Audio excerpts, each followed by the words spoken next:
5, 4, 3, 2, 1. Before we get started, does anyone want to get out? The Galactic Dads Podcast. A podcast by geeky dads talking about all things geek. Dad life? I am the father. And beyond. Language. All right, everybody, welcome back to Galactic Dads Podcast. It is B, and today I am joined with our very own Florida man.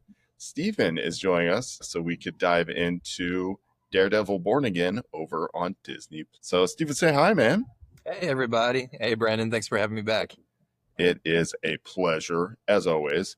I know you and I have been texting back and forth so far with this season of Daredevil Born Again, and also some other really cool nerd news, especially this week. I know you were really hyped about it, so why don't you just go ahead and mention what you're excited about, and then I'll talk a little bit about what I'm excited about, and then we'll jump into Daredevil. How about that?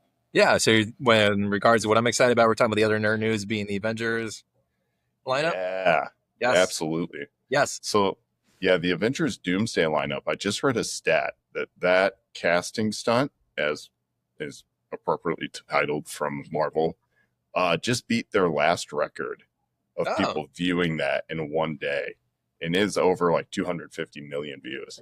Wow. That's impressive for how long that was going on, too. That was a 2, 3, 4 hour reveal, whatever that was. Yeah, that was a very lengthy reveal. It was very cool. Like, I felt like I was a part of it in a way that, honestly, I haven't felt as invested since Endgame. I mean, truthfully. I mean, Marvel's been doing some cool stuff, and I think they deserve to, get their flowers for a lot of stuff, like, Spider-Man No Way Home, that just to jump off in a couple of different shows. That have surprisingly been great, I think, over on Disney Plus. Daredevil being one of them, and then X-Men 97. I mean, come on. How excited were we all about that? Yeah. But yeah, the casting that was released for Avengers Doomsday was great. Why don't you tell me a little bit about how you experienced it? Because you're right. It went on for a couple of hours. Yeah. Well, I unfortunately had too much to do during the day for my work, so I couldn't sit there and watch the entire thing. I had it running for a while, and I think I realized it was like 12 or 13. I was talking to another friend about it. I think it was like 12 or 13 minute increments between reveals. Obviously, with a cast as stacked as this, that can take quite a bit of time. I mean, it was exciting. It was kind of watching that, kind of logging off, doing other things I had to do, logging back on, seeing where they're at, seeing the names I missed. Obviously, that list there. Obviously from the top is that there is so many people you can only put in this movie. There has been some consternation, I think, about, it's missing XYZ. Spider-Man's a big one. It's missing the Guardians. It's missing a bunch of people. Obviously, this is one of two. To your point, Brandon, this reminds me a lot of the Infinity War buildup. Yes. Endgame is clearly going to be what Secret Wars is. That I really feel like that's always going to be the obvious, really getting everybody together. This might be the smaller lead-in that's going to end on a cliffhanger. It makes sense why maybe not the entire MCU, which is, I can't even imagine coordinating schedules, even though obviously a lot of these people don't even shoot on the same set anymore. Right. It's wild. Yeah. Everybody's got projects, and then I'm going to talk about the reveal, but they had, I think the big news, because everybody was watching, okay, what's going to be the big reveal? So clearly there's going to be something big here. And I kind of thought it was interesting that it didn't end with this. I thought it was going to end with a giant record drop. And it was actually Robert Downey Jr., which we already knew. Which, again, how crazy would it have been had they waited to reveal that at the very end? They just casually dropped the news that Robert Downey Jr. is Doom at the end of this. That would have been... Yeah, to your point right there, you're absolutely right, because they went ahead and just announced that at San Diego Comic-Con last year. Yeah. So that was like back in July. But I think the internet would have, as the kids say, broke if they waited to reveal it. They really would. It would have been very, very cool. Think of all the replays they would have gotten out of that. It would have been huge. But the big twist or reveal or whatever I would say is the X-Men. I think that's right. That we're getting a lot of the legacy X-Men back. James Marsden, was it Alan Cumming? I think was on the list. Alan Cumming, he's back as apparently Nightcrawler. But, even more, I think, shocking is that Rebecca Romaine is back as Mystique. And that one is pretty shocking to me. I was not, that I don't think she should come back, but, Fox really went all in on Jennifer Lawrence as Mystique in their era of X-Men movies, the First Class era, I guess you would call it. But for it not to be her was kind of shocking to me. But I'm okay with it. I'm like, whatever. I like Mystique anyway. I like comics. And if I can get X-Men into the MCU proper, I'm all about it. And maybe she'll just transform into her other Fox Marvel character from The Punisher, Thomas Jane's That's Punisher. right. That's right. Yeah, I don't think that Punisher gets to show up because, as we know, John Bernthal very much exists as the Punisher in the MCU, and he's one of my favorite characters. And we'll talk about later when we get into Daredevil about why I love him so much. But yeah, it's been really fun to see some of these characters who I didn't even think about returning. Like, let's name one right off the bat. Like, can we talk about Namor? From Black Panther 2 or Wakanda Forever, actually on this list. And I was very blown away by that. Yeah, there has been, to your point, there is a list of a lot of these characters are just like there's, like you said, there's a lot of characters I don't think we've seen before. It's interesting. It's an interesting idea that we are getting some characters that are, like you said, we're missing out on some of the big ones, but it's pretty exciting that we're getting some of the smaller ones their time to shine too. And like you said, yeah, Shang-Chi is back, so we get to see him again. That's awesome. That's long overdue. Yeah. Very long overdue. But, this cast, I'll just run through a couple of them real quick. There's 25 of them all together. We've got, of course, Chris Hemsworth, Thor. We've got Vanessa Kirby, who we haven't seen for real yet in the Marvel Cinematic Universe, but, we know Fantastic Four comes out this summer, so we'll see her. Anthony Mackie is back as Captain America, which, by the way, really enjoyed that film. I thought Brave New World was a really good movie, and it did a good job of tying other movies in that we've seen in like Phase 4 that we thought were not consequential. They folded them really in, especially from, Eternals. Now we know adamantium is a substance in the MCU. Yes. And just like the real world, as soon as it's discovered, now there's a race to get those mineral rights on the dead giant's body. So I just hear my son just yelling, "Daddy, Daddy," nonstop. Didn't bother me at all. Hit record, and now here he is. That's all right. That's part of life as a dad.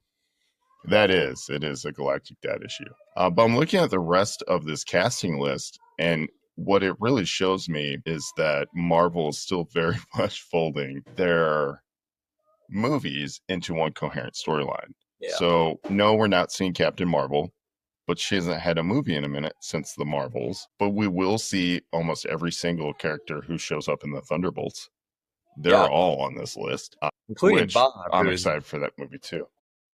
Yeah, I think that's Bob's in that, which we all know it's probably somebody else.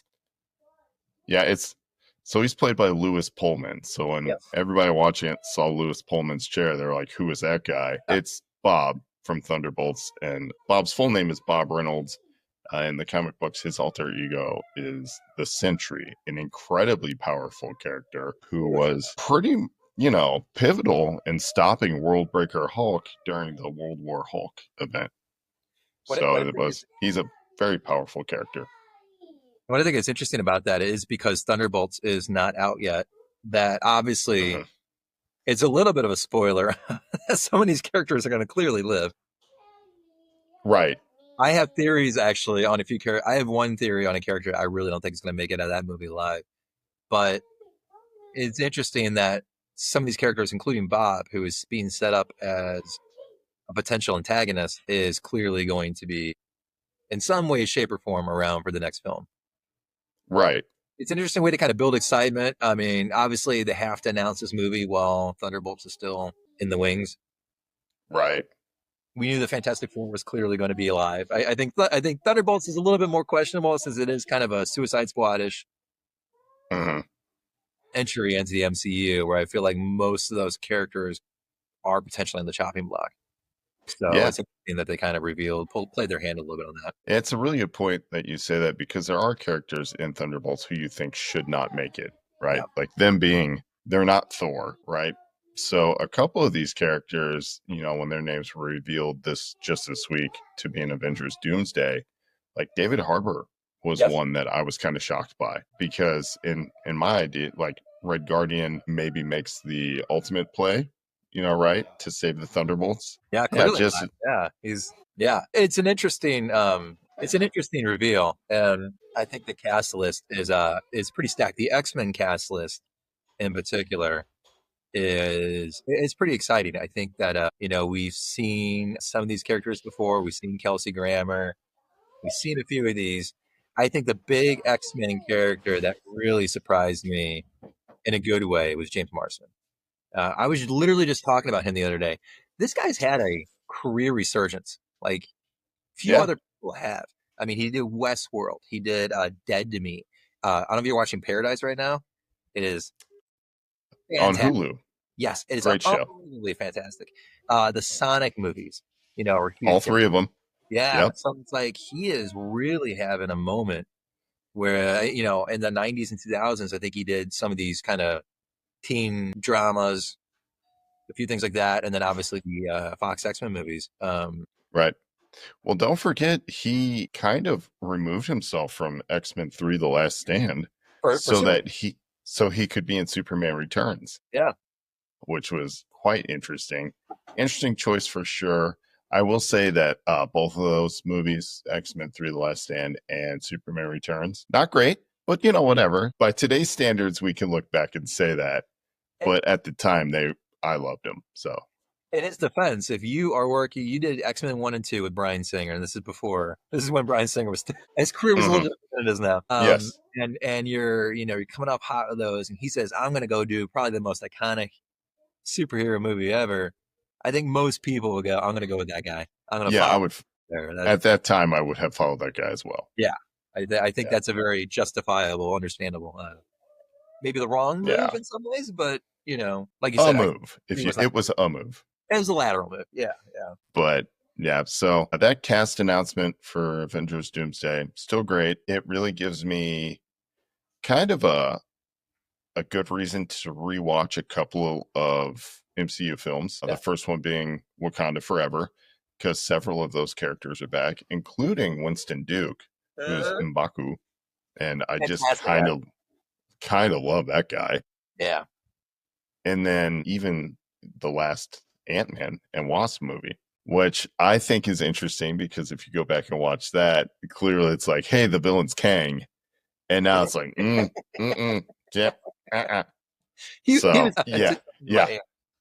So fun. But then also it gives me a lot more excitement already for Avenger. Where did you get these?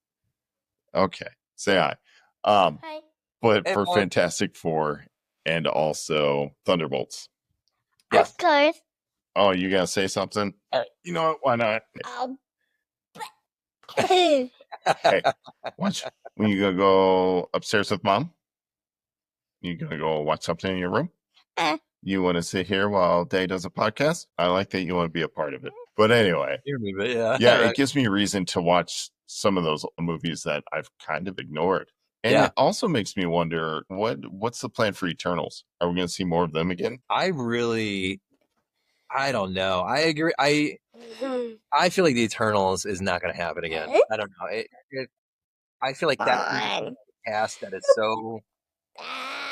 Okay, bud. Go. There you go, bud. I just love you. I just love you That's too. so sweet. And we'll have to keep that in the recording. I'm going to need that when you're a teenager. He's got your number. Love you, bud. He reminds me of Arlo a lot. Yeah, they do look a little similar. Yeah, just kind of the same age and same behavior. Like, just kind of that wild, young boy kind of attitude. But sweet, very sweet. Arlo's the same way.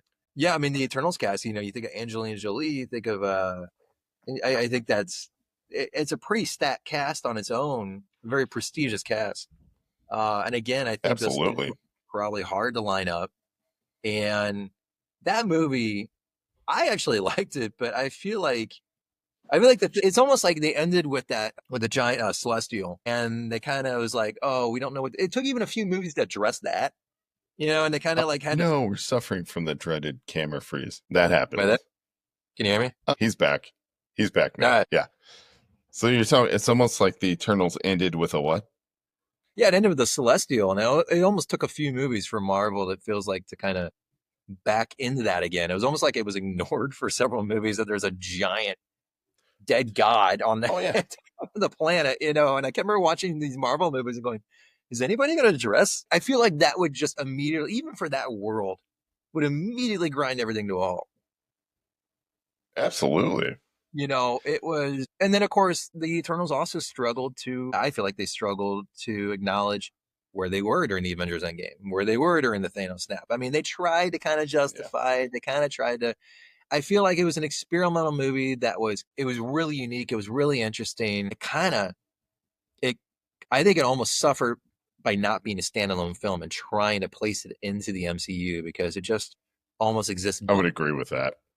So I don't know if they're going to do it again. I don't know if they're going to go back to that because I feel like it's almost hard. How do you take that cast of characters and fit them into an Avengers movie? I don't know. Well, essentially, it's the Justice League hanging out, right? Yeah. And what do you do with them? Yeah. But Marvel does this thing where they're not shy about introducing the high-powered characters. Like look how quick we got Captain Marvel. Yeah. And what she can do. But then to your point, then Marvel has a problem going, what are we going to do with her? So now she's off-world for a lot of stuff. And it's the same thing, especially with Icarus and the Eternals. Like, you've got to give them a reason to not just destroy things. Emil has talked about how he doesn't want to go through that. I mean, he's been kind of vocal in recent interviews about how he was kind of disappointed by all of it. And he put a lot, I mean, his transformation was insane. His physical transformation. He was, it's not easy and it's not fun. No. Getting in shape does not feel good. You might feel better after the fact, but in the middle of it, man, that's a lot. It's a process, and then you do it, and then, the finished product is not that celebrated, or you don't feel like it's maybe was worth the juice was worth the squeeze, and I could see why that would be off-putting. So I don't know how like Angelina Jolie or the others feel about it, but I don't know. I mean, then again, it's Marvel, and they'll find a way to, the fact that we're getting all these Fox characters back in after all these years. Yeah. I'm also, speaking of the Fox characters, are you as surprised as I am that Channing Tatum is on that list? Yes and no. I am. I don't know. I'm mixed. Is that on one hand, I don't know if I was really that thrilled with his character in Deadpool because it was kind of a joke, absolutely. right? It was an inside baseball joke. And all of this, those who were in on the joke thought it was hilarious, but it wasn't like he really brought. I think he's a fine actor, and it's not like, I mean, he was obviously almost playing a caricature of Gambit. So I don't know how well that's going to play in a larger ensemble, especially against straight characters, and not in a comedy movie. That said, he's been pretty vocal and chummy with Reynolds, and I know they both have this kind of shared history of trying to get these characters on the screen. Obviously Tatum has been, circling Gambit for so long. And I think he kind of found a kindred spirit in what Reynolds did with Deadpool in a similar way. And they've been real buddy outside of the film and after the film and during, leading up to it. So it's not necessarily surprising. I think I saw an interview where Ryan was talking about trying to get him into the movies more. So it'll be interesting. It'll be interesting to see how they do this, how they fit him in. I don't know. Like I said, I'm surprised and I'm not surprised. It feels like this was going to happen. I also feel like this is going to clearly be these two films. They're going to put a ribbon on this whole multiverse thing. Absolutely. And I think these characters are coming in. Maybe this might be the last hurrah for a lot of them. They didn't really want Kelsey Grammer as the Beast forever. Do they really want, Channing Tatum as to be the Gambit for the next 20 years? I think this might be a one last kind of put a bow on it, You and I were talking about what we thought the probable kind of plot of this movie would be. And it really does feel like they're setting up for, actually, and you brought up, I'd completely forgotten about the last Doctor Strange movie. Incursions exist already, and we're seeing them. And I feel like this movie will have incursions kind of all over it, which is why I was kind of surprised that Benedict Cumberbatch was not on this cast list. But then I realized there's also a part 2 of this Avengers film, so that makes sense. And Spider-Man 2 also. I mean, I think No Way Home had that. That ending was so ominous. With I'm here to say that word. It was so sinister. Right. Very appropriate. Almost word. 6, right? Almost as though they were Sinister 6. Yeah. There was but when they had that scene in New York skyline and all the purple neon, like you said, the universe is kind of merging and colliding, and we saw glimpses into into the multiverse. It felt like it was setting up. And now that we're talking about it, by the way, it almost looked like fragments, right? Like a Battleworld. Like, it's kind of an interesting. I feel like that aesthetic is going to come back. That particular style. I think that was on purpose. I think it's great that you bring up Battleworld, because for those who are listening who are not as immediately familiar with Marvel Comics, in the last Secret Wars, there were aspects of different multiverses that were pulled together to create the one sole plan of existence after all the multiverses kind of collapsed in one giant incursion. And Doom was the one who had all the power of the Beyonders and pulled Battleworld together and ruled it as almost a godlike being, right? So the fact that he apparently is the villain of this storyline, and also the things that you have just mentioned in movies where the multiverse was a big aspect of them, I think you're correct in our kind of gamble, if you will, our hedged bet that we're going to see a Battleworld kind of spawn out of this film. Yeah, and I think I don't know. I mean, obviously the comics have done the multiverse for so long time. And there's obviously, and there's an infinite amount of possibilities, but it also feels like we might be kind of running out of the road left, the fuel in the tank for the MCU with the multiverse. Because in a lot of ways, the longer it goes on, the main chief criticism, which I think is fair, is that it kind of lowers the stakes. Because anything can be done, or you can pull in. I mean, they've already killed Black Bolt, for crying out loud. They've killed Mr. Fantastic and then brought him in. And anything can be undone. Everything can, which is comics. But I do think the MCU and superhero movies also have to play by a certain set of different roles, because they exist in film. And we've kind of, to this point, like, here's a great example. I think it's exciting to see the X-Men characters back. But we've also already seen the other Spider-Man. We've already seen Blade and Elektra. It's exciting, but it's also not. Like, what? We're kind of maybe getting diminishing returns or risking it. And I think they're going to find a great way to put a bow on this before everyone gets really exhausted of the multiverse. And it sets up, if they want to do a soft reset, if they want to do, that's another complaint, right? Is that the MCU is getting kind of unwieldy. Like, maybe this is a great way to take in certain actors that they want to keep around and do other things like introduce the mutants and new mutants and things like that. Right. I agree. I also kind of like the way that they just kind of very lazily were like, hey, we're going to put mutants in the MCU, and we're just going to say we borrowed one from the multiverse, which, by the way, that completely undoes some of the work of Miss Marvel, Kamala Khan, in the TV show on Disney Plus. So, but anyway, I'm excited to see where it goes. There's a lot that I think is going to come from it. And at this point, all we can do is just speculate. So I think it behooves us to actually talk about something we don't have to speculate about. And I think before we get into Daredevil boarding in, I just want to talk about the thing I'm super excited about this week, which, by the way, excited about all of it. Yes. No, it's fine. Don't worry about it. They just started the sequel to the Batman Hush storyline written by Jeff Loeb, which was a huge deal back in the mid 2000s, early 2000s, actually. I think it was 2002. It's when Jim Lee came to DC Comics. He did it by, I believe it was Batman number 612. And he was the regular penciling artist, which was huge, by the way. Normally you'd get a cover from Jim Lee, who was like in the comic book world, he is the man when it comes to art. And normally you would get him like to do a cover of your book, and then you would have a regular penciler. But he ended up selling Wildstorm Studios, which was his branch of Image. to DC and then came to work for DC. And now he is, I think, the publisher at DC Comics. Like, he is in charge. Yeah. So he's a big deal there. And that was about 20 years ago that he came to DC and started work on Batman. And just this week on Wednesday, the first issue in Batman number 150, I think is. Yep. So I've got the foil variant cover by Sean Gordon Murphy because I'm a nerd, but nice. Pick that up. And I also got a different variant because I'm a nerd.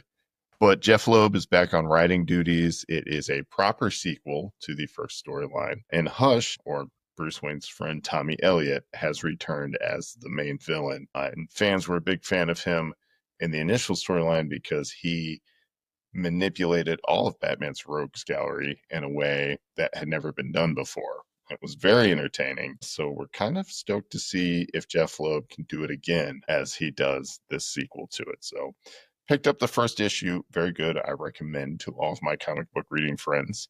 It's a ride. It's a really good start because they start with Joker. Last time in the storyline, we had to wait halfway, like 6 issues in, before we got to see Joker. And this time, it's right out of the gate.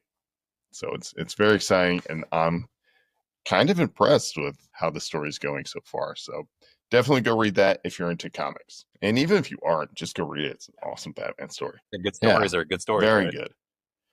All right. So all of that aside, which we love it. Obviously, I'm kind of hyped up for geek stuff, and I've had my first Mountain Dew that I've had in like, I don't know, months. But I just needed the energy so we could talk about Daredevil Born Again. It's just incredible. I mean, I was excited for this show when it was announced. Ever since we saw Kingpin at the end of Hawkeye, and then obviously when we saw Matt Murdock in Spider-Man No Way Home, I was just excited. I was like, dude, he's coming to the MCU and they're essentially the same. And I personally have been very impressed with how much it just is a continuation of the Netflix show series. Like, it's very much just that show. They just somehow, in the best ways, Disney Marvelized it. You know, like, it's a little more superhero-y, but it's also really, like, almost darker in some aspects. Oh, why don't you go ahead, you have great ideas and insights, and I'll just chime off of you. Like, let's talk about it. So we're 6 episodes in right now, and man, they're just stacking. They're really good. Yeah, I agree with everything you just said. It's funny, as an aside. I haven't watched the Netflix series in years now. I mean, since it ended, honestly. I mean, it's one of those things where I catch clips on YouTube. I'm like, oh yeah, I remember the hallway fight scenes, and I'll stop. Of course. Watch. I've always kind of meant to go back, and honestly, leading up into Born Again, I was like, I should really go back and see it, but dad life, it's so hard to kind of find time for these things sometimes. But to your point, because I don't remember if they had a recap at the start of this. So. I don't think so either, and I wonder if that was a deal or an issue conflict with Netflix. But to your point, when they started and within the first 10 minutes they show Vanessa, my brain had already started merging the show with Spider-Verse. And I was like, did she die? That's right. I was completely like, because they modeled her character in Spider-Verse also after the actress it felt like. On the Netflix series. Yes. So, it threw me off because I was kind of, it took me a minute. But to your point, like, it is kind of like coming back home and seeing old friends and seeing these familiar faces. There is, I agree, Disney has a different stamp on it. And I was thinking about it the other day. I think it is the cinematography. It has to be. It feels slicker. It's a little bit more, to your point, a little more superhero. It's a little bit more, I think especially on Netflix, especially when starting off, Daredevil was very concerned with being prestige TV, and it took a while to get. They didn't get the red suit until season 2. Like, it took a while to get comfortable superheroes. Comic absolutely. Yeah, and here from the jump, they're like, okay, here's Bullseye, here's the cinematography, and everything has just been a little different. I think that's what kind of took me an episode or 2 to kind of really feel like this is home again. Yes, but these characters are, to your point, you mentioned earlier, it's been a long time coming. We've been getting these hints. here's Matt, here's his return, here's here's Kingpin again. These characters are the definitive between the Punisher and Daredevil and Kingpin. These are the definitive now versions of these characters. It's hard to imagine anybody but Charlie Cox you can't as do it. Daredevil. No, I see him in anything else, and I'm like, that's Matt Murdock. It's almost like, it reminds me of Hugh Jackman with Wolverine. He's so closely tied to that character at this point. Absolutely. And, just speaking of Charlie Cox, I mean, let's think about it. Daredevil first premiered on Netflix 8 or 9 years ago. Yes. Yeah. And how many times have we seen Matt Murdock portrayed by Charlie Cox? So we had 3 regular seasons of Daredevil on Netflix. Then we had The Defenders, which was the Netflix show. Yep. And we also he shows up in No Way Home, and there's something else, something super obvious I'm missing right now. My brain's not telling me. Yeah. But there's like a whole nother season of something that he's in as Matt, and you just, now if anybody else was like, I'm Matt Murdock, you'd be like, no, you're not. No, you're not. He just, yeah, I know. He just completely embodies the character. The way he sells. And I've really, really been watching it this season because it just is fascinating to me. The way he sells being blind, right? Because Matt Murdock is a blind character in the comic books. And on the face value, he really can't see. I know he has his kind of like hyper sensed radar, right? So he sees, but just in a different way. But in the show, especially this season, they've been doing a really good job. I think a slightly better job than the Netflix show did on highlighting how that is both in his public persona a hindrance to him, but in his crime fighting persona, it's a strength. One of the things that I thought was very smart and very intelligent was in the first 10 minutes of the first episode, where they just come at you with the Bullseye fight, right? So when you're watching that fight, Matt's breaking the lights because Bullseye is very lethal with his aim, right? Like that's kind of his quote unquote superpower. And Matt knows that. So what does Matt do? He takes away his ability to see. So he's breaking the lights while kicking his ass. And I was just watching that whole scene where they fight up the stairs. I was like, that is so smart. That is such a small, subtle thing for the combat choreographer to do. Like, when they build that out, but you're like, just thinking about that. That is how Matt would fight in real life. And it's just, it was great. And then, of course, that scene progresses. And I thought it was interesting why they would fight to the roof, right? You're like, in what world do you think going up is better when you could get out? If I'm a villain and I've just shot somebody that I guess I was hired to do, I'm not looking to stick around. Right? Like, that's not my thing. I'm getting out of there. So I thought it was funny that they're fighting up the stairs instead of out the back door. But of course, that leads to the pivotal moment for this season where Matt crosses a line. Yeah, I love that. Just to go back a second, I love that idea that Matt is his disability as a strength. I absolutely love that.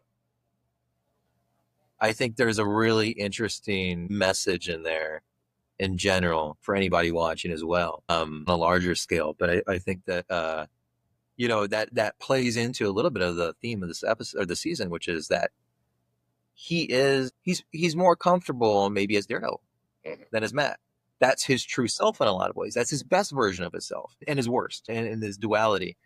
But the idea that he cannot be separated from that character for too long, that he cannot take the mask off and try as he might, is, like you said, the increasing frustration and agitation of being hindered in his day-to-day life with his lack of sight, and then being able to really reach his true self when he dons the mask. I think that's an interesting observation. That's a really good point you bring up, because it is the way he acts during his everyday life. He is hindered. He has to pretend to be quote unquote disabled. Because that's what everybody expects of a blind man. Whereas he doesn't need his cane. He doesn't need that to see, but the rest of the world expects that of him. So that's what he does. That's a really good thing to bring up, because you're right, when we talk about mask, and this season has been heavy about mask. I mean, Fisk just has like this really good kind of introspection moment where he's talking about a mask and things like that. And they're talking to the psychiatrist who now, Matt's dating, which I think is great. And she wants to talk to him about masked and vigilantes, and she doesn't know his secret identity. It's great to see the show kind of address that, because when we talk about masks and stuff, which I think is great that you brought that up, the show itself is interested in that kind of theme. They talk about vigilantes. It's one of Fisk's kind of promises in his new mayor show, to weed out vigilantes. We talk about White Tiger. You know, we see the Punisher, and we see in real time, you're welcome, buddy, how New York regular people are reacting to vigilantes. I love that. It's a big component of this show. So I think that's very interesting that, you know, Matt has a mask, but it's not Daredevil. It is Matt, right? It's like the argument, Batman is Batman, Bruce Wayne is the costume. You know, it's like the same. It's very much that aspect. And I think it's really fascinating. You know, this show is called Daredevil Born Again. I think the argument could be made that we could call it Kingpin Born Again, because we're seeing just as much of Wilson Fisk as he's trying to kind of do the same thing, not be who he's been, but play a different game, a bigger game. And then him getting frustrated with the limitations on being a good guy, or the, you know, kind of the checks and balances to the power of being mayor of New York. And just seeing how he reacts to that is fascinating to me, because at the end of the day, they are themselves, both Wilson Fisk and Matt Murdock. They keep things that remind them of their past lives. Matt keeps his suits, right? Wilson Fisk has that painting that he stared at, that he loved, that reminded him of the wall when he was a child. And I think it's hilarious. It has a bloodstain on it, and it hangs in like his dungeon that he has hidden from his wife, and where he does his nefarious things still. And it's quite interesting to see those two going through almost the same thing at the same time. It's as if Kingpin and Daredevil are as like intrinsically intertwined as Daredevil and Matt Murdock are. Like, it's almost like these two characters they are the oxygen to each other's fire. Absolutely. And I don't know if this is spoiler talk. I assume, I guess that everybody's, by the time this airs, that everybody's seen the latest episodes, but you know, that's how the last episode ended. Was literally cut between them falling into their old ways, right? Despite what they may try to be, despite trying to be above the violence and trying to be, like you said, operating in these certain confines of what society says you should be, because who they truly are does not exist in what we say a good citizen is. Obviously, Kingpin and even Matt. I mean, the idea of dressing up as a devil and going in the streets and beating the living tar out of people viciously, is not might exactly. I add. I think most people would say that's maybe not the best representation of what a citizen. And so seeing them slip into this, and we're getting cutaway shots of both of them just leaning into their base self, and I think liking it. Yeah. And to your point, that aggression, because it was personal, right? At Kingpin, there was the issue with Vanessa's affair, and Matt was the issue with White Tiger's daughter. Niece. And or niece. And there's a personal issue that I think was fueling, we saw the bloodlust and the rage. But you say that, and I'm wondering too if that's also representative of the fact that they just spent the last several episodes pent up. Yes. Pent up. They have to be all these things. No, you got to be the mayor. No, you have to be a lawyer, you know, and it's getting harder and harder and harder and harder. And as soon as that pressure hits the max, the gasket blew, and suddenly it's going to beat someone almost an inch of their life, and they can't stop it. They can't help it. And I think that's an interesting observation you just made, because I think it makes sense. That's not who they are. So I also think it was interesting, by the way, the whole scene where Fisk comes down the steps with the axe, and you're like, man, he's going to go medieval on this guy. But then he stays so true to character, pulls the ultimate Kingpin move and goes, a weapon is an equalizer, and gives it to the guy he's about to beat down, as if he's giving him a fighting chance, right? I thought that was just fantastic. But also, I was kind of interested because, you know, you just used the term bloodlust, right? And in the scene where Matt, and I love how they do this, he finally just said, he literally says it out loud. He says, fuck it. And then he goes and puts the Daredevil suit on and he's back swinging, you know. Yeah. But as he's battling with Muse, there is a moment where I'm like, he's not trying to stop him. He's trying to kill him. So the scene where he uses the billy club to essentially hang him, to hang Muse, there's a moment there where you're watching and you're like, is he picking up from his conversation with Punisher? Which, by the way, is a whole part that we have to cover because that scene really moved me. Yeah. But there's a feeling that Matt, as Daredevil, is kind of giving in to that. And had, you know, White Tiger's niece not been on the table and him hearing her heartbeat kind of fail, I don't think he stops before Muse dies literally on the vine where he had him hanging. No, yeah. So, I mean, I thought that was, it speaks to what Matt fears, right? A line has been crossed. He's gone a bridge too far. Whereas he used to be incredibly violent, but he had that restraint, that edge. Yeah. Now it feels like he's still incredibly violent, but there is no border. Yeah, and I think what a smart move for the show to make that particular setup a little innocent girl and a serial killer. Because I think as anyone with a heart would be watching this, kill him, Matt. Like, I think it's one of the things where, you know, you could be the most passive, pacifist. Yeah. Pacifist. And you're watching this, and even if you don't agree with maybe actions being taken, you can understand I think they chose maybe the worst possible, or one of the worst possible bad guys. And then they chose a completely innocent victim, a very helpless victim. And I think that really, really, really helps draw that parallel. And then in doing so, you don't feel like you're judging that. You don't feel like, whoa, what the hell's going on? He's out of control. Like it's very, I think almost as viewer, you almost kind of want to see it, right? Like you kind of, it plays on absolutely. It certainly plays on you, the viewer, right? Which we don't usually think about this, but that's what the whole show's for. The viewer. And so the fact that they put this weight on you to make the decision, should Matt, you know, cross that line, I think it's really funny that you bring that up because I wanted to talk about Punisher, and here's the perfect time to do it, right? In the episode where Punisher is finally tracked down by Matt, right, because they think Punisher killed White Tiger, which he, of course, didn't, thankfully. I wasn't so sure at the end of that episode. I was like, no, it's Frank, and he didn't know.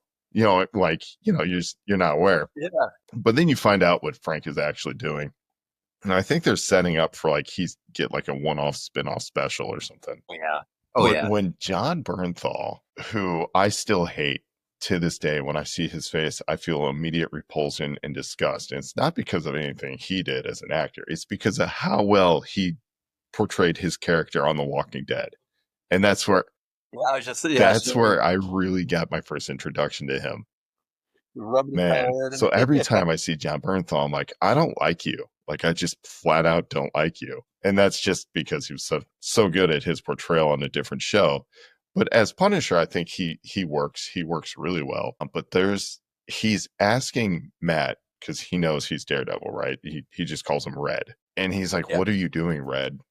We're not different. And everybody knows that Punisher he's the character who will cross that line. He will kill if you deserve it. And he goes out of his way to kill and thereby punish criminals that he sees, you know, fitting of that kind of punishment. But he's asking Red, what are you doing? Why are you pretending? You hear his voice talking about Foggy, because Foggy dies at the beginning of the season. And that's what makes Matt, you know, say, no more Daredevil. He's gone too far because he attempted to kill Bullseye after the fact, right? But when Punisher tells Matt, you hear his voice, don't you? I know you do. We're the same. I hear my little boy every day. He says, get them, Daddy. Get them all. Make them all pay. I am not kidding. I had a tear roll down my cheek. Like, just Yeah. Being a dad is like different, right? Like you get that. But just the thought of like your little boy going, "Get him, daddy," and you're just like, I don't care. It could be, I'm not saying anything violent, but I will go extreme here. It could be the Pope. And I'd be like, "What'd you do?" Like, my boy says, "You need to catch these Zans. You're going to catch them. I'm sorry." So like, it really gives you this really good, and it's only maybe a 5-minute or less scene where you get to see Frank and Matt interact. And it's in that moment where the show puts it on you as the viewer, is dishing out capital punishment on your own decision. Okay. And in that moment, you're like, absolutely. Everyone involved should go. And now again, Frank makes the argument to Matt. And now we see Matt in real time put the suit back on, his first foray under the mask. And he is out there to end a threat. Right. And you're like, well, maybe he should. But that's not. Daredevil is a very devout Catholic. He prays in this show. Yes. He means it. So, in taking a life is a mortal sin. Yes. And yeah, I'm glad you brought that up because I was thinking about how that is interesting. And again, the Netflix show has always done a pretty good job of that. Mm-hmm. Especially season 3. He essentially just hides out in the bottom of a church with his nun mom. Yeah. Yes. Yeah, exactly. Yeah, I forgot about that. Yeah. They've done a good job of really playing that, but it is interesting. It still is interesting. And I think it's worth pointing out again, especially this season, that he is this duality. He is a lawyer who obviously believes in the upholding of the law. That is your entire career, is that there's a system in place that, we believe you're innocent until proven guilty. And that if you're all these structures and setup and everything like this, it's how our society operates. And then he's a Catholic, a very devout Catholic. So he has a very strong sense of a higher power and his faith, and obviously killing is wrong. And, and then he has the fact that he is constantly being pushed down that line. And obviously his circle is very small, and especially with Foggy gone, and Punisher is, Foggy was maybe the angel on his shoulder and Punisher was the devil. And now the angel has been removed off the chessboard. Well, in the way the show works, Foggy was both the angel and, I don't know, in a way, like his anchor to what's right, to morality, if you will. Because to Foggy, it was a line too far to be a vigilante, right? It spit in the face of what being a lawyer is all about. You fight the system by fighting within the system, right? Karen Page, on the other hand, has no problem doing whatever it takes to do the right thing. So, I mean, she was a central character in the Punisher show. She was a big character in all 3 seasons of Daredevil on Netflix. I think it's fascinating how little of her we've seen in this actual show. Whether that's good or bad, I don't know. But, with his circle of friends gone, I think it's smart that they show you that tight circle, right? He's happy, they're happy, and then within those 10 minutes, it all goes away. And we see a very different Matt, which, Practice effect. But there is one thing, since we're talking about that I was wondering. I was wondering if you thought this the same. Who hired Bullseye to shoot Foggy? I know, that's a very good point. They brought that up and then dropped it. Like, I mean, Bullseye in the comics hates Daredevil. It is personal. But this Bullseye doesn't have that personal level of hate yet. Not really. I mean, it kind of got there after the end of season 3, but I think so. He was hired, and I still think it was probably Kingpin. Yeah. I mean, well, first off, he's probably got a little bit more of a vendetta after being chucked off the building. That'll piss you off. He's alive. Yes. He's out there. And I think you're right about Kingpin. And it would be interesting because we just talked about this. I remember it was before we started this call that the Born Again storyline was more or less adapted for season 3. Yeah. This it's Born Again. The name is, I think there is a symbolic gesture, kind of like the Spider-Man No Way Home, Far From Home. Correct. Homecoming. A little bit more of trying to a symbolic title. Like the characters born again into the MCU. Right. Yes.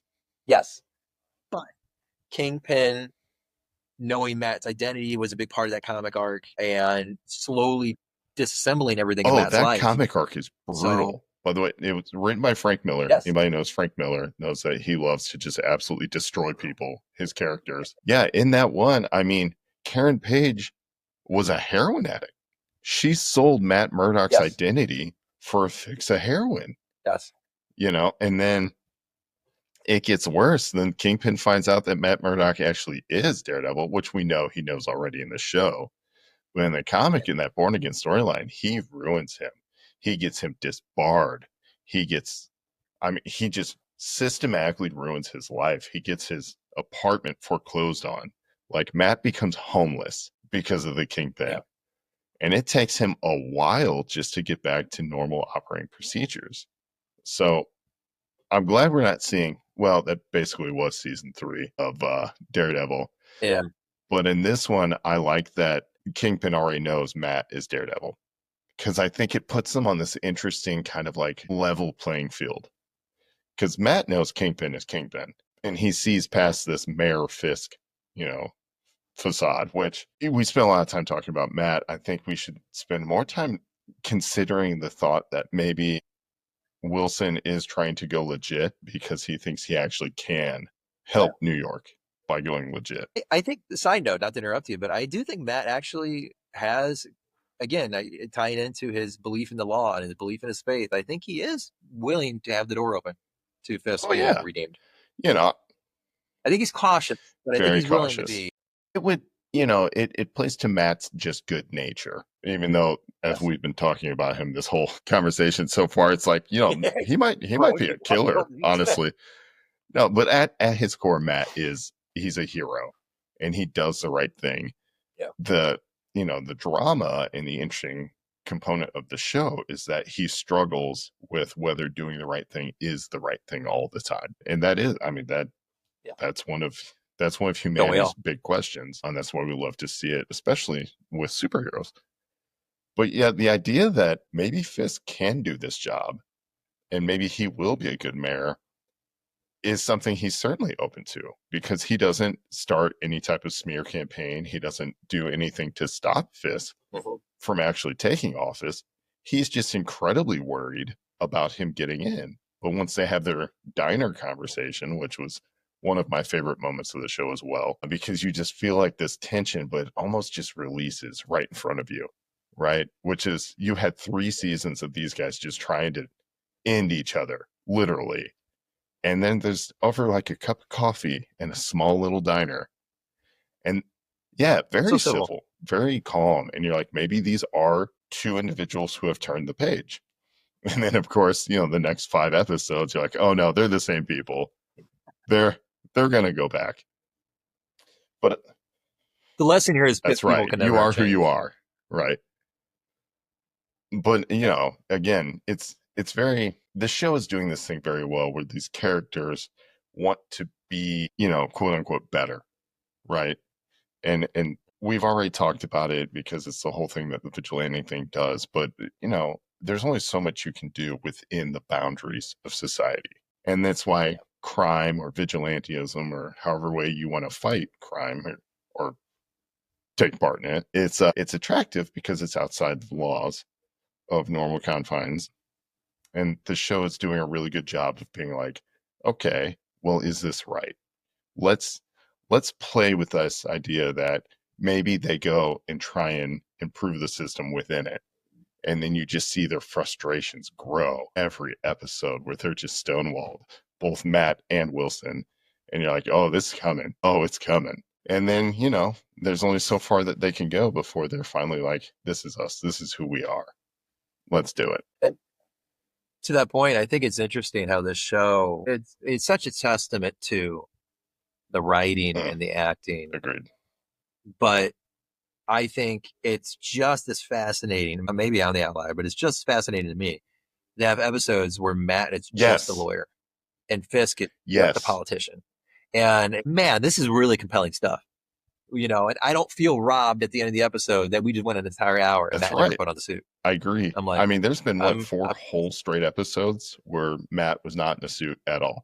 He was in a courtroom suit. Yeah, exactly. Which That's was, the point. I think, fascinating. And to your point, it's a really good job by the writers, right? Because there are parts that feel a little bit like New York edition West Wing, as Fisk is kind of figuring out what the day-to-day looks like as mayor. And there's also parts where you feel like you're watching, like, I don't know, a good legal drama off the top of my head, I'm sorry. But like, you feel like, okay, perfect. Yeah. You feel like you could watch Matt at work every day, picking cases and working out legal strategies to figure it out, And you're right. You don't feel cheated. You're like, yo, Matt just got this vigilante off of a guilty verdict. Like, he's going free because Matt's smart. And then at the end of the episode, you're like, oh, hey, man, the superhero just got shot in the head. And you're like, whoa, Yeah. like, how do we get from one to the other? So it is good. I think you're right. Like, there's just something that they're doing very well in this show that I wish She-Hulk could have kind of caught. Yeah, I was a big fan of She-Hulk, actually, personally, but I get it. I agree that I think this show had me thinking the other night that I would have, to your point, I would have loved just a straight up courtroom drama for the MCU. I think having, like, especially, say, convicting. Wouldn't that be so good? Like, they put Loki on trial for the invasion of New York, right?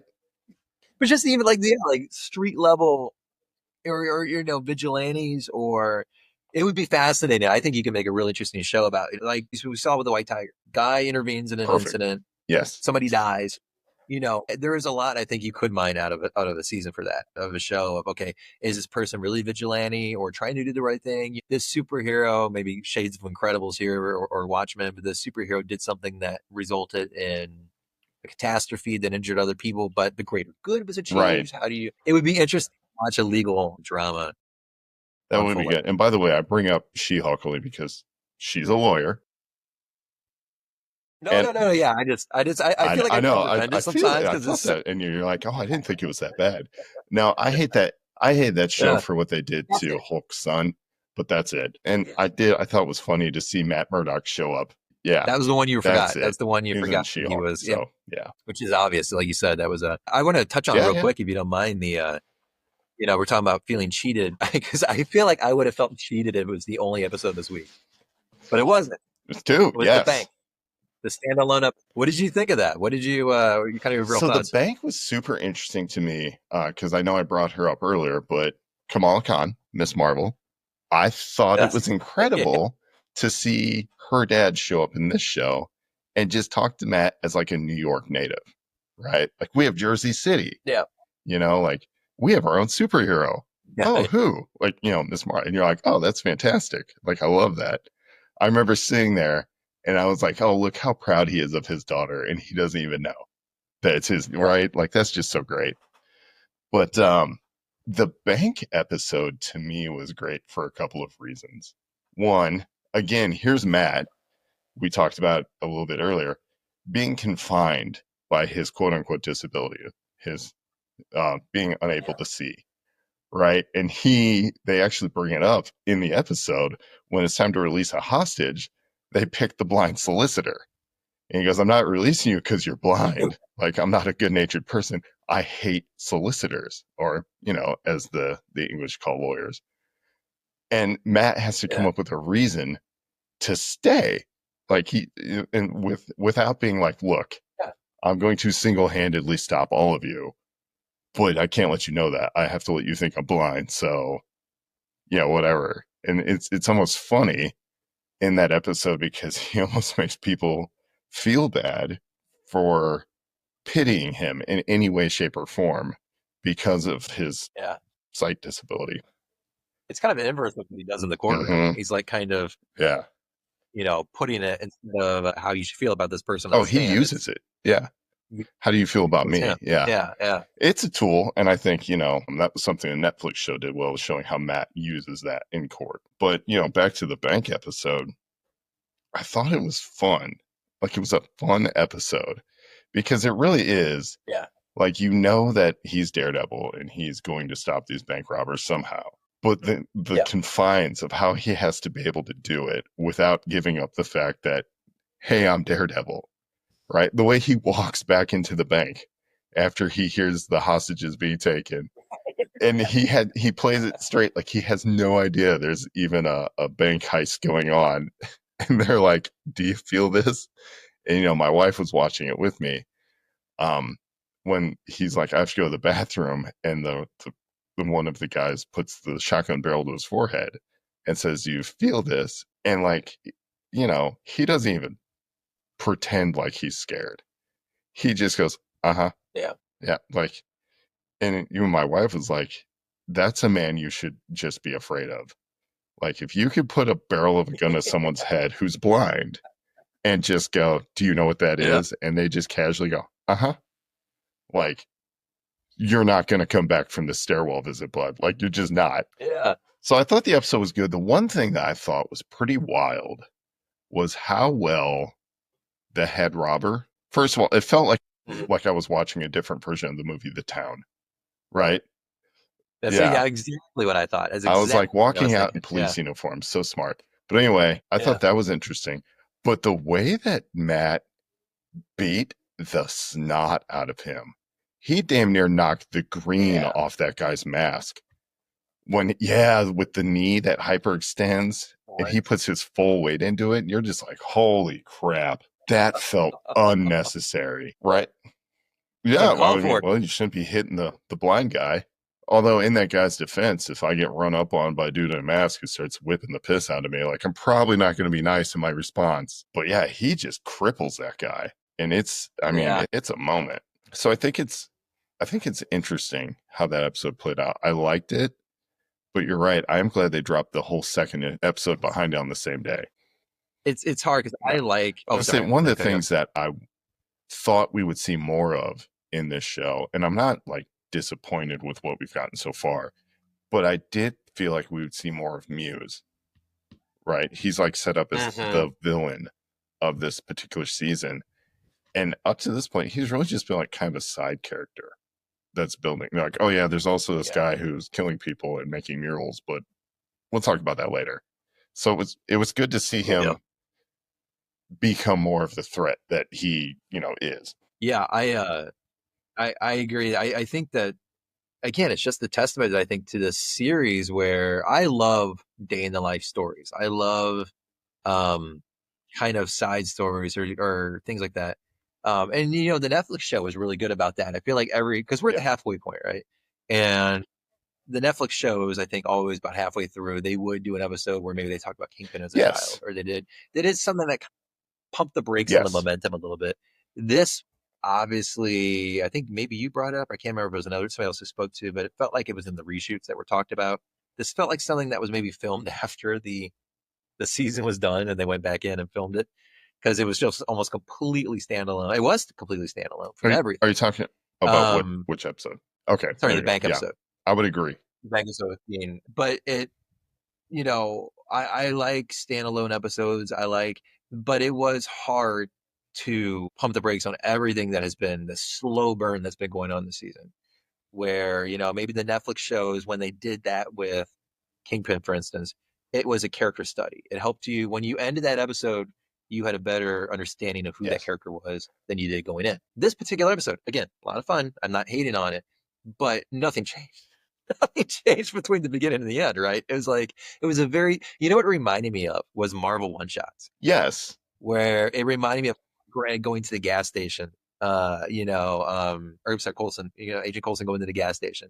It reminded me of these little one-offs, and it was almost like this could have been, and I'm glad it was longer, and again, I enjoyed it, but it almost was like a longer form or one-shot. Yeah. It's a Marvel one-shot. Thanks to the DVDs. I guess I really hadn't thought about that in relation to the whole overall story going on so far. All that episode really did was it tied Kamala into Daredevil. Like, it just made her relevant. And I thought the actor who portrays her dad had a good kind of defining moment there too. Like, he tried to be a hero, but he didn't want to be a hero. But like, then at that point, it was gone too far, and he had to continue pretending that he knew how to open the vault when he couldn't. That was to me, that was really good. And it says a lot about the everyday man who's trying to do the right thing, but also at what cost? Because there's real cost when you're not a superhero. Like, you can be shot, and then all of a sudden your daughter in Jersey City doesn't have a dad anymore, right? So I thought that was interesting. But I also really want to like, I thought of it only after you said it. So on the Netflix Daredevil show, if you had an episode that pumped the brakes, right? If you want to check out Wilson Fisk's childhood, right, in the middle of the season, that was different because all of those shows all dropped.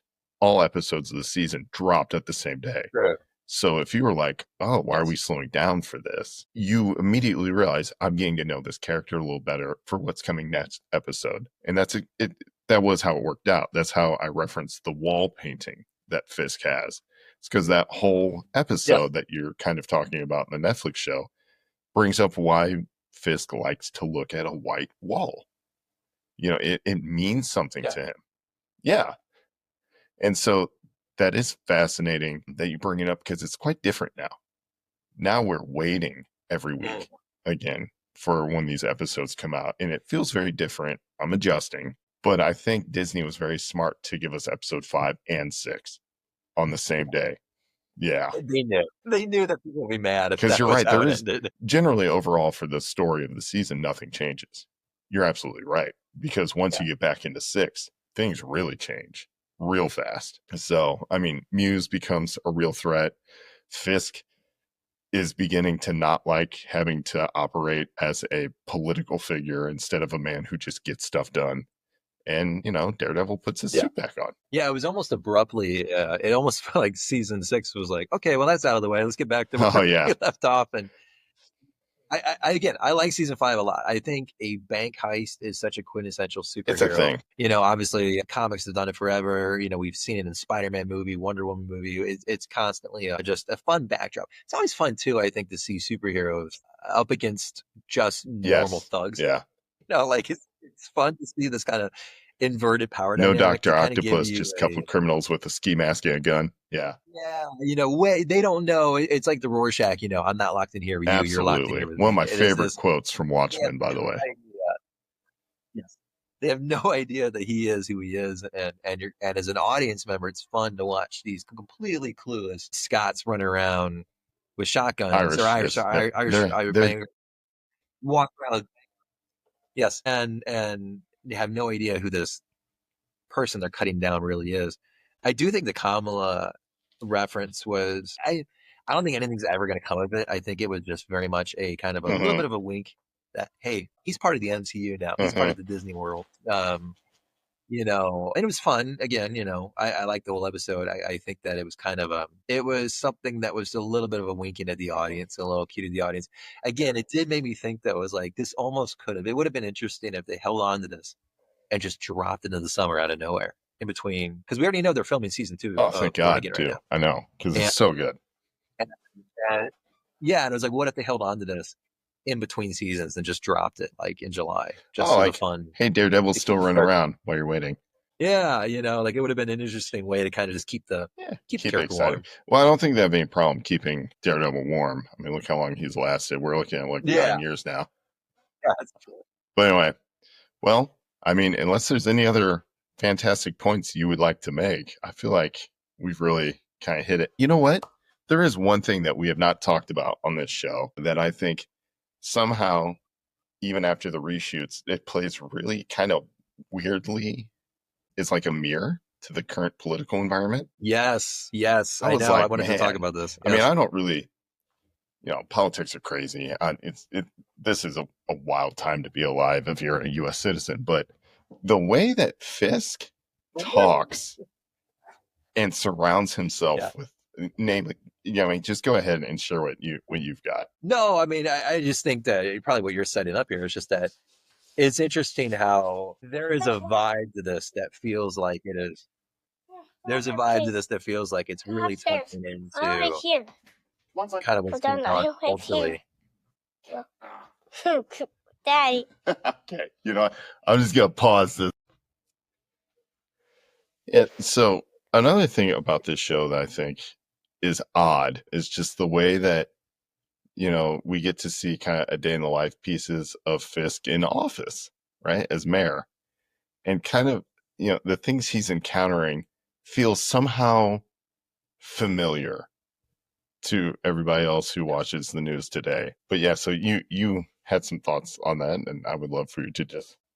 No, it's just like you said, it's interesting. I think, you know, obviously When they were filming this, the world Mhm. was a little different. I think they have a historical context over the last decade that they obviously pulled from a little bit. It does seem to be inspired in that sense, but but there has been an interesting level of current events that are just coinciding, surprising with the show. I think that there's even down to certain things like I said, the political outsider is not exactly. I mean, that's been a little bit of a historical context now, but I think with regards to the overall vibe Mhm. of the show, I think there's energy to the show that feels very weirdly current events in the same way that like The Boys feels.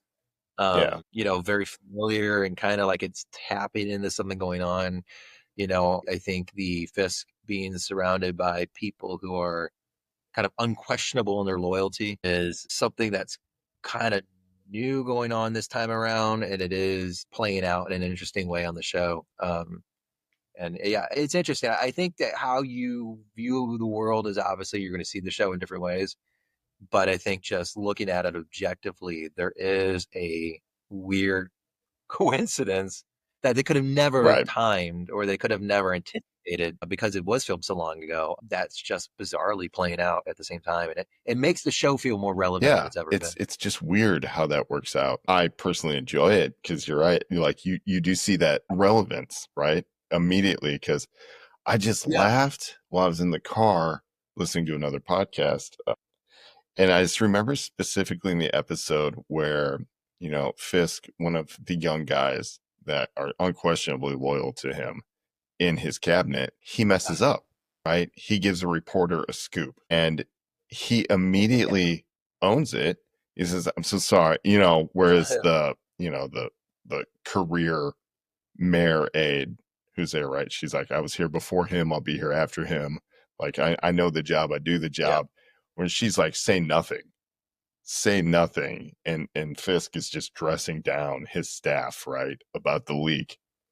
And he just pops up and he's like, it was me. I'm so sorry. I will spend the rest of my life making this up to you. Like that whole huge show of loyalty in the TV show is hysterical to me when you find out immediately there was a high level government cabinet conversation on a messaging app that got leaked to a reporter. Yeah. And you're like, dude, you can't like, and what world was that like so perfectly kind of like coincided with the TV show that was filmed like last year, right?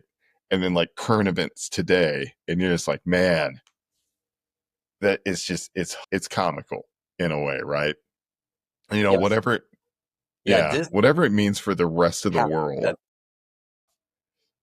in the real world, because, on our end, it is the real world. Like this stuff is happening. It has consequences. But on Daredevil Born Again, they're getting to be like, hey, look, we're just like you. And you're like, no, please stop. That's enough. Well, it's interesting kind of circling back to what we started off with, or we talked about earlier, is that the show, especially season 1, really excelled at being a grounded, gritty, very, when superheroes are always kind of feeling like a world apart, here's this very believable situation with these believable characters, and it made it feel like it was possible.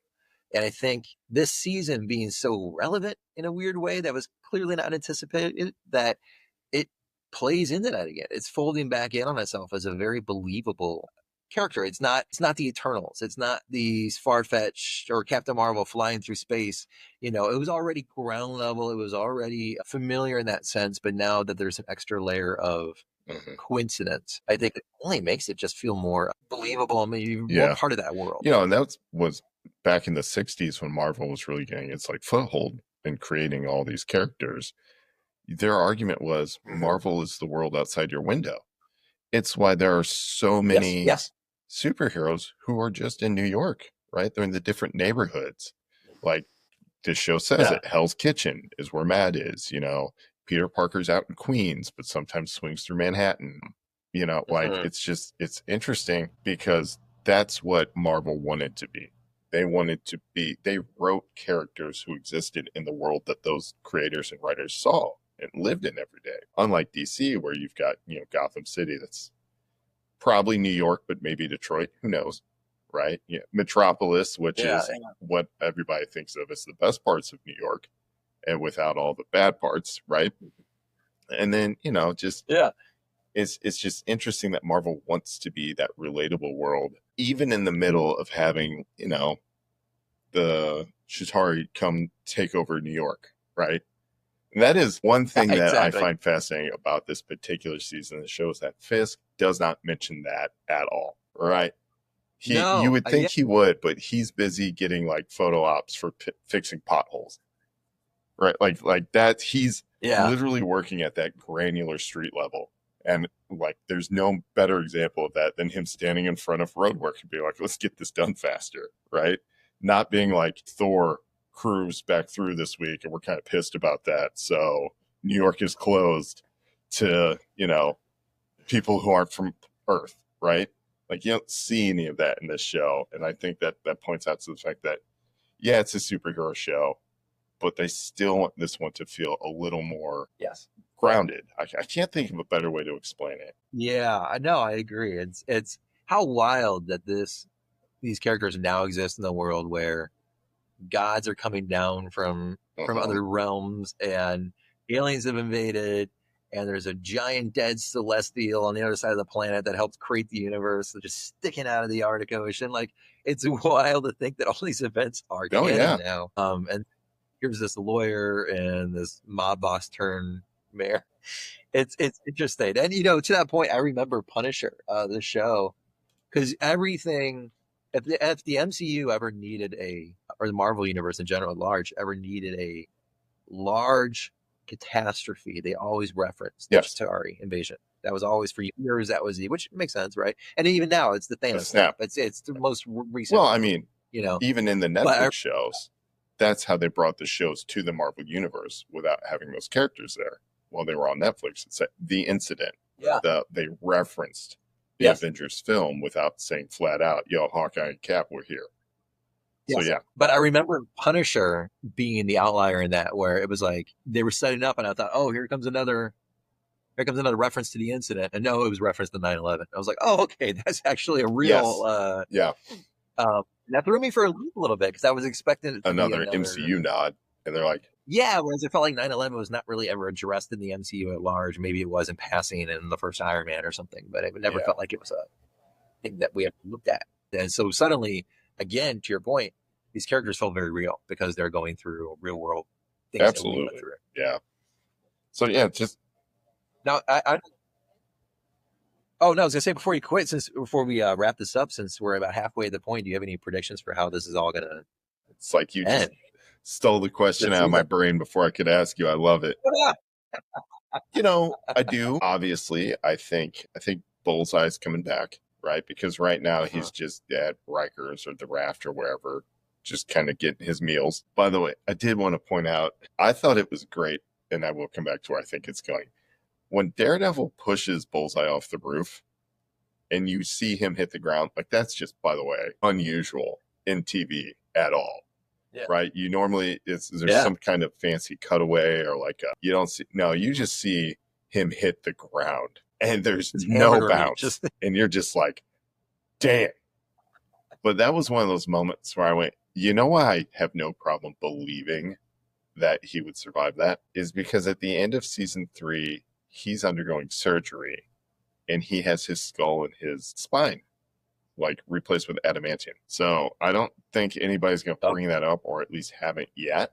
But I do recall, I'm like, dude, just hitting Bullseye should hurt Matt. Right? Yeah. But it's like when Wolverine gets hit, nobody really talks about it.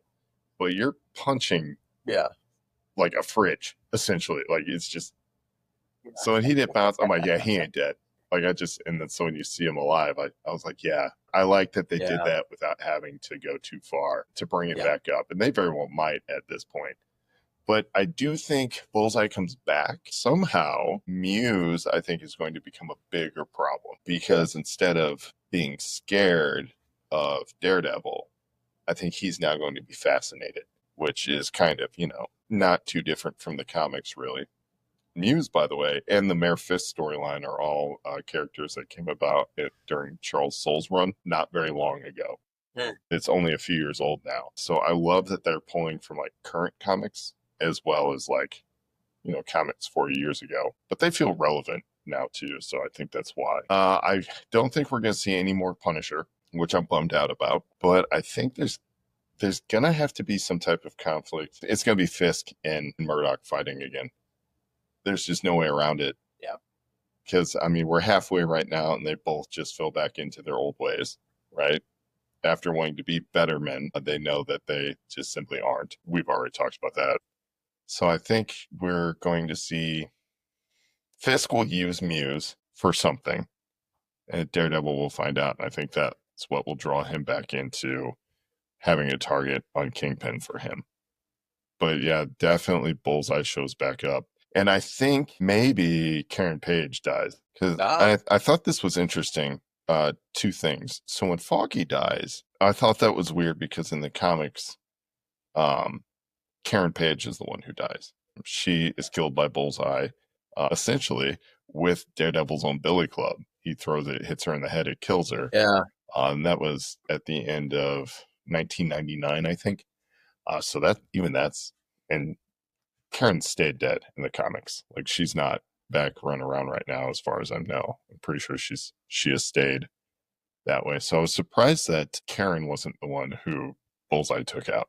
And then I also thought it was interesting. I saw this point out online. The address of the building where you first see Matt and Karen and Foggy walking is the same number as the issue of Daredevil where Foggy fakes his death. I forget what the episode is, but it is the address that's on that building. And I was like, okay, that could be interesting, but I don't know, especially after this last episode, how anyone could fake their death to Matt, right? Because he hears your heartbeat. That's true. The heart. Yeah. So like, I don't see that being the thing. Honestly, I don't know though. This show, like, I think we're about to see Fisk really mess up New York, like in a great way. So I'm really excited to see how that falls apart. Yeah, I think. I mean, well, for the record, I actually think the Punisher will be back because in the trailer for the season that they revealed at the very top, there was footage of Punisher that I'm pretty confident we have not seen yet. Is it the one with the axe? No, I don't think so. Maybe the very first trailer there was a few shots that we haven't seen yet. Like, for instance, we haven't seen Vanessa and Fisk sit in front and have wine in front of the bloodstained barrel yet. With a few iconic shots in that trailer that we haven't, and I'm pretty sure we saw a few shots of Frank that we haven't seen yet. I would love to be wrong and have him back. I would love to. I would, yeah. No offense, I would love you to be wrong too because I love that character. I do think, I think, where is it else I was thinking? I do think the young social media intern that is all going to end very, very badly for him. Yeah. The character who has pledged loyalty and has already screwed up once something is going to happen again. Either he's going to be manipulated by Matt or something, or he's going to screw up somehow, or I don't know. I think he's getting increasingly cocky. I think this is all going to really blow up in his face, and I think this character is going to be a very tragic, gruesome end. I think that this army of loyalist cops, that he's putting together his task force. Yes, to your point about everything blowing up in Fisk's face, I think that's going to be the catalyst. I think these guys are going to descend on New York, and I think they're going to eventually just start killing people. Whether they think they're vigilantes or not, I think there's going to be this blurry line about how you define a vigilante, and I think it's going to end up in just terrorizing the city. What? And I do think it's great that he literally told them no body cams, right? Like, I was like, ooh, that's going to be a problem. Yes. Well, yeah, I mean, and that's just it. It could eventually play out in the courtroom at the very end. And then to your point about earlier about, did Fisk hire Bullseye to shoot Foggy? I think, Matt, that could be what you were just talking about with them eventually coming to a full clash on that. It would be very, very fascinating to see Matt, who has basically kind of lost sight of where that line is, learn that his nemesis killed Foggy. Do in that situation, it reminds me of a little bit of the end of Ben Affleck's Daredevil, where he like broke Fisk's kneecaps and then was like, "I'm not going to kill you, but the cops are coming." Like that, going to make him hurt, and then not going to. But pulling himself up in the brink, because this does seem to be set up Matt as not knowing where the line is, potentially going over the line. And I think that revelation would be something that could really risk drawing. I mean, I think Vincent D'Onofrio's too good to let go. I think we got to keep the character. He's too good. Think, he's too good because he is the Kingpin of the Marvel Universe, right? He is literally a good fill-in villain for different characters. Like, he was essentially the protagonist in Echo, right? He was a fill-in villain for, I say fill-in, he wasn't the main, but at the end he kind of was for Hawkeye, right? So I think the MCU itself in general needs a Kingpin, kind of the way that I envisioned Doctor Doom was for the Marvel Universe. He was like the bad guy, so at some point everybody would fight him. He's just like villain. Yeah. When you need a big villain moment, you pull out Kingpin or you pull out Doctor Doom, right? So, and I need Kingpin to be in Spider-Man 4. I need that interaction so bad.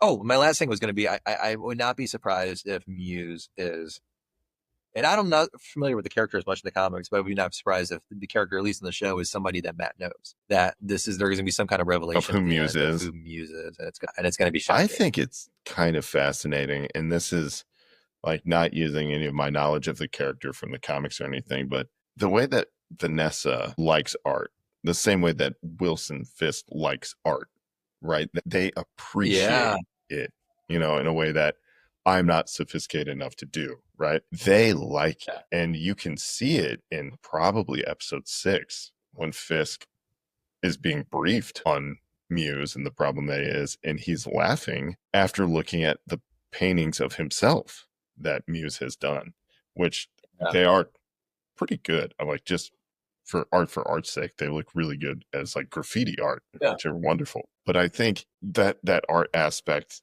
can't be overlooked because it's a world that Fisk appreciates, so he'll appreciate this character. Like I said, I believe he will use him in some way, shape, or form, and that could be the thing that lines up to his eventual downfall, especially with these not so secret police running around who will probably be using fully automatic weapons. And Muse is one hell of a fighter, as we saw. Shocked me, by the way. Like, were you surprised a little bit at that? Like, he was kind of kicking Matt's ass for a second. Yeah. Definitely kicking his ass. And there was even a moment where it's like very kind of, it's a creepy character, right? But it's real and creepy how he lands on his back and he kind of spins around on his, like into like a push-up stance or like a plank stance, like almost like a spider. He got back like on his belly in kind of a very unnatural way. And the camera kind of tilted along with it. The crazy sense of unease. But that's one thing that we haven't really talked about. You mentioned it, the cinematography. I think that there's a lot of thought going into the show. Obviously, it's a major production. But the way that they are using camera angles and stuff, I think you're right. Like so you point out like the day in the life moments, right? So like when we see Matt in court, it's a very different camera angle than when Matt is like praying, right? I mean, obviously you're going to have a close-up shot, a tight shot for those character-defining moments, but the way that they're using the camera and making it move, I think is one of the things you said earlier, feels Disney, feels MCU, but they're also making really smart choices with how you see things, like just in the way, like all the fight scenes, right? Like it's, especially from that very first fight scene, right? Those first 10 intense minutes, like those existed in a way that you haven't really felt again in the show up until episode 6 when he's fighting with Muse. Yeah, it's just, they do it there's a slickness to this show that wasn't there for the Netflix era. And I love the Netflix era. Like, don't get me wrong at all in that. Yeah. But this one, I think, is elevating it. Yeah, it took me a while to feel at ease with it because, like you said, slickness is such a good word. I think there is this polish that's kind of, like you said, it just feels like it's kind of, whereas the Netflix show was maybe a little bit more avant-garde drama. It was very dramatic. And they were not concerned. Yeah, and the fights were dark and maybe not the most well lit, or maybe not the most, there was not a lot of flourish. And that helped again feel grounded. Now it feels like it's just a little bit more polished, but it's not necessarily a bad thing. And then, like you said, we are seeing shots that are really going in. I'm curious if it gets the same director or cinematographer throughout the entire series, but it feels like there are specific instances that are very well thought out and very well shot. And I think it helps to create the mood and tell the viewer what to feel. So I'm enjoying it now. I feel like the show's really finding its groove, and I feel like its style is kind of locking in. And so I'm excited now to see the rest of the season. I am actually really excited for this season itself, but just kind of how it lays out. So on the Netflix show, they had 10, 12 episodes. Each one was an hour long, no commercial breaks. Yeah. So for a lot of those episodes, scenes felt like they lasted longer than they had to. Right? Like cameras would hold a shot and like, you're just like, is this for atmosphere? Why are we looking at this? And now now that's on Disney, it's shorter, it's a little tighter, but you don't feel like you're losing any of it. Like I feel just as much like I'm in New York watching this show as I did watching the Netflix show. Right? Like they do a good job of bringing you to the city without losing any of that like long, oh my God, some of those earlier Netflix episodes, I was like, this feels like a long time. I mean, I binged it. Yeah. Like I loved it, but also as to, Matt's evolution as a fighter and stuff, you talk about kind of how the fight scenes looked in the first season on Netflix versus how they look now. Charlie Cox has been like, dude, I didn't really know any of like the martial arts stuff that I know now when we did that. So now like Charlie Cox can actually, all those like side flips and stuff. And oh my God, the bank scene where he like snaps that guy's leg in half. Charlie Cox can actually do that. Yeah. Like, yeah, he does. He's like, great. Yeah. Yeah. Snap that guy's leg in half. I heard. Yeah. He's cool. I'm like, dude, you're cool. Yeah. And then the one thing that I remembered in the bank scene, the bank episode, you said that that's kind of like a nice like wink to the rest of the MCU, right? So how did you open the bank vault? I'm a really good lawyer. It's the same line when he catches the brick in No Way Home. When the brick comes through the window and Daredevil catches it before Pierce Spider Sense him, he goes off. He goes, how'd you do that? I'm a really good lawyer. Yeah. I love that they're like, yeah, guys, we're in the MCU without constantly being like, hey, kept swinging by. We're going to go fight Red Hulk with, the new vibranium suit that Daredevil had. Like, it's still very street level, but like, yes, we're definitely here. Yeah. It's letting you know that he's arrived. He's there. He's been born again into the MCU. Yes, absolutely. Great way to wrap it. Well, listen, man, I appreciate you taking the time out of your busy Florida man day to talk to us. A lot of good insights, and I can't wait to see the rest of the season. I'm sure we'll come back and have a season wrapping episode. I would love that. I would love to, see where we go and see our predictions, see who was more correct. We end up. Or if we were completely wrong and this goes a whole new way, we can talk about how our minds were blown. Yeah. We should have put a wager on this. We should have put a wager on this. All right. Well, you have a good night, man. Thanks so much. You too. Thank you.